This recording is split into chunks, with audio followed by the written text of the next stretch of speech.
বিসমিল্লাহির রহমানির রহিম। এত সমস্যা সমাধান পায় না মানুষ।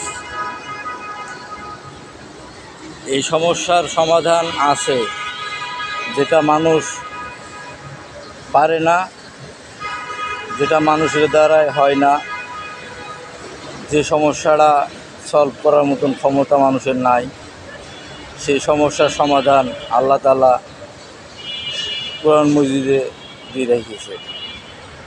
কোরআনে মানুষের সমস্যার সমাধান আছে। আল্লাহ তাআলা মানুষের জীবন কীভাবে চলবে, কীভাবে জীবন চালাতে হবে, কোন পথে, সব কিছু জীবন বিধান কোরআনে আল্লাহ তাআলা বলে দিয়েছে। তাই কোরআন যদি আমরা ফলো করি, তাহলে আমাদের জীবনে কোনো সমস্যাই থাকবে না। আল্লাহ তাআলা আমাদের সবাইকে সঠিক বুঝ দান করুন। আমিন।